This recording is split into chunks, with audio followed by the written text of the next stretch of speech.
के लिए रुक जाइए, मुकुंद माला। हरे कृष्णा माता ji, yes you can start. Shri Mukundamala स्त्रोत की जय। श्री कुलशेखर की जय। श्रीला प्रभुपाद की जय। श्री वल्लभेति वरदेति दया परेति भक्त प्रियेति भवलुंठन कोविदेति नाथेति नागशयनेति जगन्निवासे त्यालापिनं प्रतिदिनं कुरु मां मुकुन्द।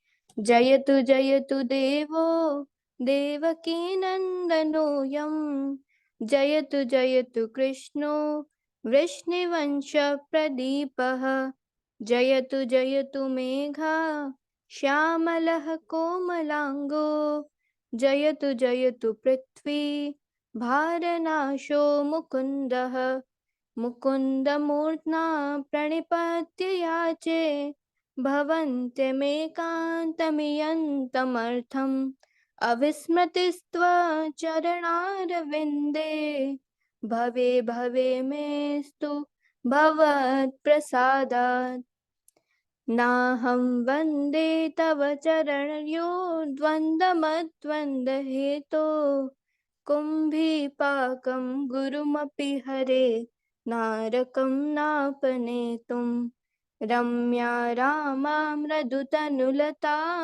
नन्दनेनापिरन्तुं भावे भावे हृदयभवने भावयेयं भवन्तम् नास्ता धर्मे न वसुनिचये नैव कामोपभोगे यद्भाव्यं तद्भवतु भगवन् पूर्वकर्मानुरूपम् एतत् प्रार्थ्यं मम बहुमतं जन्म जन्मान्तरेऽपि तत्पादाम्भोरुहयुगगता निश्चला भक्तिरस्तु दिवि वा भुवि वा ममास्तु वासो नरके वा नरकान्तकप्रकापम् अवधीरित शारदारविन्दो चरणौ ते मरणिपि चिन्तयामि हरिमेव सन्ततं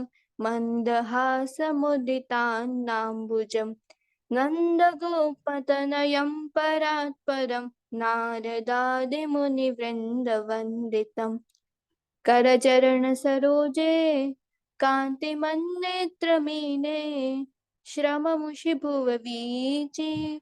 व्याकुले गाधमार्गे हरिसरसि विगाय पीयते जोजलोघम् भवमरुपरिखिन्नः क्लेशमद्य त्यजामि सरसिजनयने सशङ्खचक्रे मुरभिदिमा विरस्मचित्तरन्थुं सुखतरपरत्परं न जातु जाने हरिचरणस्मरणामृतेन तुल्यम् मार्भिर्बन्धमनो विचिन्त्य बहुधा यामिश्चिरं यातनाः नैवामि प्रभवन्तपापरिपवः स्वामी ननु श्रीधरः आलस्यं व्यपनीय भक्तिसुलभं ध्यायस्व नारायणम् लोकस्य व्यसनापदोदनकरो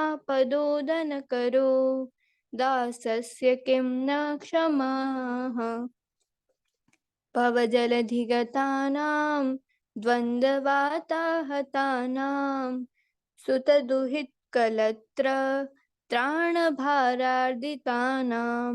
विषमविषयतो ये मज्जलातां प्लवानां भवति शरणमेको विष्णुपोतो नराणां भवजलधिगदामां दुस्तरं निस्तरेयम् कथमहमिति चेतो मास्मगाः कातरत्वं सरसिजदृशि देवे तारकी भक्तिरेका नरकभिरिनिषण्णा तारयिष्यत्ववश्यम् तृष्णातो ये मदनपवनो भूतमोहोर्मिमाले दारावर्ते तनयसहज ग्राहसङ्गाकुले च संसाराख्ये महति जलधौ मज्जतानां नस्त्रिधामन् पादाम्बोजे वरद भवतो भक्तिनावं प्रयच्छ पृथ्वीरेणुरणुपयासि कणिका फल्गुस्फुलिङ्गो लघु तेजो निःश्वसनं मरुतनुतरं रन्ध्रं सुसूक्ष्मं नभः क्षुद्रा रुद्रपितामह प्रभृतय कीटाः समस्तासुराः दृष्टे यत्र सतारको विजयते श्रीपादधूलिकणाः हे लोके शृणुतु प्रसूतिमरण व्याधेश्चिकित्सामिमां योग्यज्ञा समुदाहरन्ति मुनयो यां याज्ञवल्क्यदाय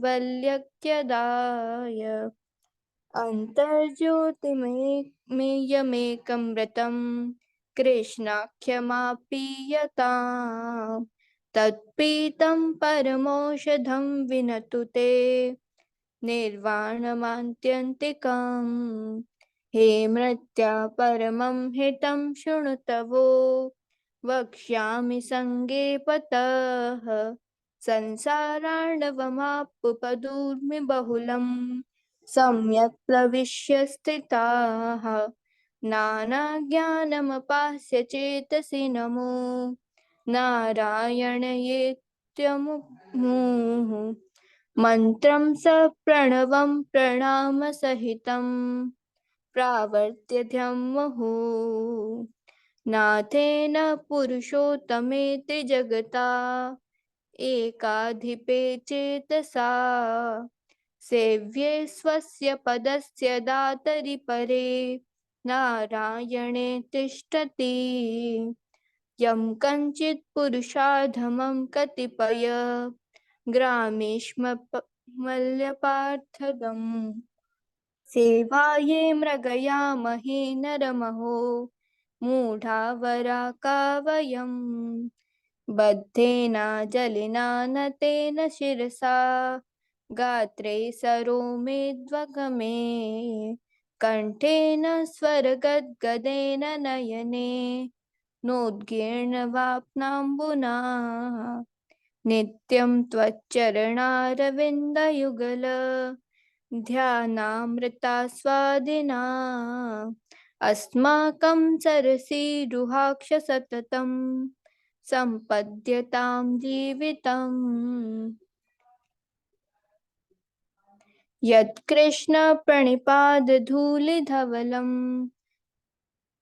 तद्रश्म तद्देशिरे ते नेत्रे तमसेज्जिले सुरुचिरे याभ्यां हरिदृश्यते सा बुद्धिर्विमलेन्दुशङ्खधवला या माध्वध्यायिनी सा जिह्वामृतवर्षिणी प्रतिपदं या स्तौति नारायणम् जिह्वे कीर्तनकेशवं मुरिरिपु चेतो भज श्रीधरम् पाणिद्वन्द्वसमर्च्यच्युत्यकथा श्रोतद्वयत्वं शृणु कृष्णं लोकयलोचनद्वय हरे गच्छाङ्घ्रियुग्मालयं जिघ्रघ्राणमुकुन्दपादतुलसीं मूर्धन्यमाधोक्षजम् आम्यान्मत्सनान्यरुदितं वेदव्रतान्यवहम् मेदच्छेदफलानि पुतविधयः स्वयं हुतं भस्मनि तीर्थानामवगाहनानि च गजस्नानं विना यत्पदं द्वन्द्वाम्बोरुहसंस्मृति विजयते देवः स नारायणः मन्दपरिहरस्थितं ये मनसि मुकुंद पदारन विधामि। हरनयन कृष्णानु कृष्ण कृशोऽसि स्मरसि न चक्र पराक्रमं मुरारे। नाथे नाथ नाथे धारति भोगि भोगशयनं नारायणे माधवे। देवे देवकी नन्दने सुरवरे चक्रायुधे क्षारिणे। लीलाशेष जगत् प्रपंच जठरे विश्वेश्वरे श्रीधरे। गोविंद कुरु चित्तवृत्तिं चलाम्ये स्तुतिं वर्तने। मां द्राक्षं क्षीणपुण्यान् क्षममपि भवतो भक्तिहीनान् पदाब्जे। मां श्रूयं श्राव्यबन्धनं त्वच्चरितं पायास्यादाख्यानजातं। मां स्मर्श माधव त्वामपि भुवत्पते चेतसापनुवानना। मां भुवं तत्स्वपर्यावृत्तिकर हितो जन्म जन्मान्तरेऽपि। मज्जन्मनः फलमिदं मधुकैटभारे मत्प्रार्थनीयत्म अनुग्रह एष एव। त्वद्भृत्य भृत्य परिचारक भृत्य भृत्यस्य भृत्य इति मां स्मर लोकनाथ। तत्त्वं ब्रूहवाणी परमं परस्तान् मधुक्षरन्ति वः मुदा वहानि। प्रावर्त्य प्राञ्जलिस्रस्मि जिह्वे नमामि नारायणः गोचराणि। नमामि नारायण पादपङ्कजं करोमि नारायण पूजनं सदा। वदामि नारायण नाम निर्मलं स्मरामि नारायण त्वमव्ययम्। श्रीनाथ नारायण वासुदेव श्रीकृष्ण भक्तिप्रिय चक्रपाणि श्रीपद्मनाभाच्युत कैटभारे श्रीराम पद्माक्ष हरे मुरारे। अनंत वैकुंठ मुकुंद कृष्ण गोविंद दामोदर माधवेति। वक्तुं समर्थोऽपि न वक्ति कश्चित् अहो जनानां व्यसनां विमुख्यम्। भक्तापाय भुजङ्गगारुडमणि त्रैलोक्य साक्षाक्षमणिः। गोपीलोचन चातकाम्बुदिमणि सौन्दर्यमुद्रामणिः। यं कान्तामणिरुक्मणि घनकुच द्वन्द्वैर्कभूषामणिः। श्रेयो देवशिखामणिदृशतु नो गोपालचूडामणिः। शत्रुच्छेदकमन्त्रं सकलं पनिषद्वाक्ष सम्पूज्य मन्त्रम्। संसारच्छेदमन्त्रं समुचितं तमसः सङ्घनिर्याणमन्त्रम्। सर्वैश्वैकमन्त्रं व्यसनभुजगसन्दष्ट सन्नात्रमन्त्रं। जिह्वे कृष्णमन्त्रं जप जप सन्ततं जन्म साफल्यमन्त्रम्। व्यामोहप्रशमौषधं मुनिमनो व्रतिप्रवृत्त्यौषधम्। दत्तेन्द्रातिः करोषधं त्रिभुवने सञ्जीवनेकौषधम्। भक्तात्यन्तहितौषधं भवभय प्रध्वंसनेकौषधम्। श्रेयप्राप्तिकरौषधं पिब मनः श्रीकृष्ण दिव्यौषधम्। कृष्ण त्वदीयपदपङ्कजपञ्जरान्त मध्यैव मे विश्रुतमानस राजहंसः। प्राणप्रयाण समये कफवातपित्ते कंठावरोध विधौ स्मरणं कुतस्ते चेतश्चिन्तय कीर्तयस्व रसने नम्रे भव त्वं शिरोः हस्तावज्जलिसम्पुटं प्रचयतं वन्दस्व दीर्घवपुः आत्मन् सश्रयपुण्डरीकनयनं नागाचलेन्द्रस्थितं धन्यं पुण्यतमं तदेव परमं देवं हि सततसिद्धये शरणं जनार्दनं कथागुणकीर्तनानि देहेन यस्य पुलोककुमराचि नोत्पद्यते नयनयो विमलाम्बुमाला तस्य जीवितमहो पुरुषाधमस्य अन्धस्य मे हृतविवेकमद्धनस्य चौरे प्रभो बलिभिरिन्द्रनामधेयः मोहान्धकूपकुहरे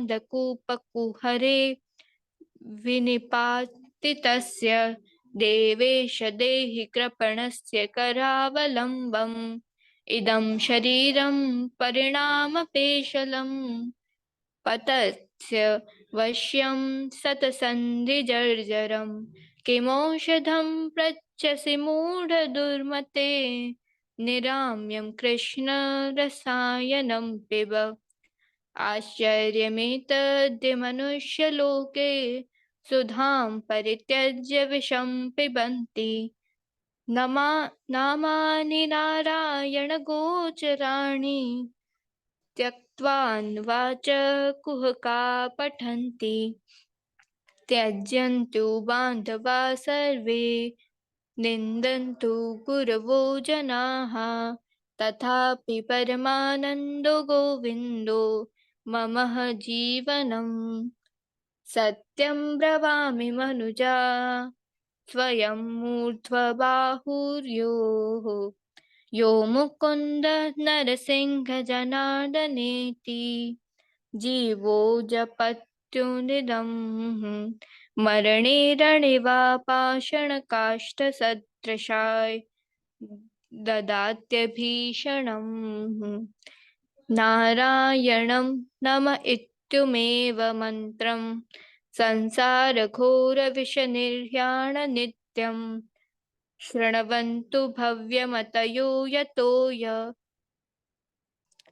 अन्तुरागान् उच्चैस्तरामुपदिशाम्यं यमूर्धबाहु चित्तं नैव विवर्तने क्षणमपि श्रीकृष्णपादाम्बुजान् निन्दन्तु प्रियबान्धवा गुरुजना गृह्णन्तुमुच्चतु वाः दुर्वादः परिघोषयन्तु मनुजा वंशे कलङ्गोऽस्तु वाः तादृक्प्रेमधरानुरागमधुना मत्तायमानां तु मे कृष्णो रक्षतु नो जगत्त्रयगुरु कृष्णं नमस्त्वदं सदा कृष्णेनाखिलशत्रवो विनिहता कृष्णाय तस्मै नमः कृष्णादेव सम्बुधितं जगदितं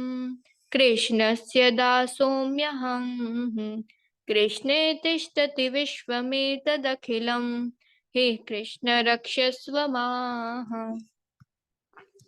हे गोपालक हे कृपाजलनिधे हे सिन्धुकन्यापते हे कंसकान्तक हे जनार्दन हे गजेन्द्र करुणापरीण हे माधव हे रामानुज हे जगत्त्रय गुरो हे पुण्डरीकाक्ष ममाम् हे गोपीजननाथ पालय परम् जानामि न त्वां विना दारावारकर वरसुता ते तनुजो विरिञ्चिः स्तोता वेदस्त्व सुरगणा भृत्यवर्ग प्रसादः मुक्तिर्माया जगद्विकलम् तावकी देवकी तेः माता मित्रं बलरिपुसुतस्य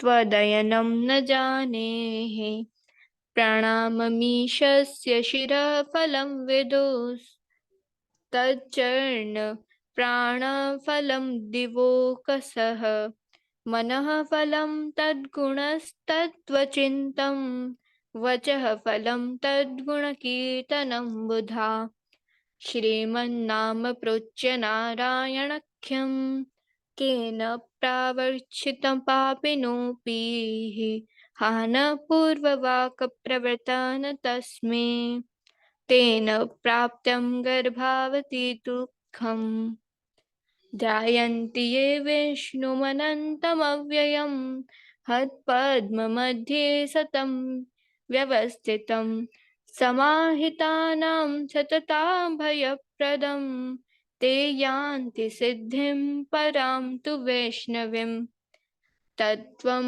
प्रसीद भगवन् कुरु मय्यनाथे विष्णु कृपां परमकारुणिक खलु त्वं संसार सागर निगमन अन्त्यदिनः बुद्धर्तुं महर्षि हरे पुरुषोत्तमोऽसि क्षीरसागर तरंगी शिखरा सारतारकिच्चारुमूर्ते भोगी भोगशयने यशायिने माधवाय मधुविद्विते नमः अलमलमलमेका प्राणिनां पातनाकां निरसन विषये या कृष्ण कृष्णेति वाणी यादि भवतु मुकुन्दे भक्तिरानन्द सान्द्रा करतलकलिता सा मोक्ष साम्राज्य लक्ष्मी यस्य प्रियो श्रुतिधरो कविलोकवीरो मित्रो द्विजन्मवर पद्मशरावभूतां तेनाम्बुजाक्षचरणाम्बुजक्षपदेन राज्ञा कृता कृतिरियं कुलशेखरणम् मुकुन्दमालां पठतां नराणां शेषसौख्यं लभते न कस्वित् समस्तपापक्षयमेत्य देहि प्रयाति विष्णु परम पदं तत्।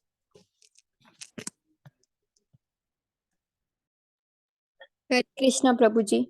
मुकुंद माला संपूर्ण। हरि बोल। मुकुंद माला स्तोत्र की जय। वेरी एक्सलेंट माता ji, very excellent, very excellent. Big Hari बोल। इतना बड़ा स्तोत्र याद करना उसको मामूली बात नहीं है, पढ़ना। हरि बोल, बिग हरि बोल माता जी, बहुत सुंदर। हरि बोल। और कल हम लोग, यस माता जी,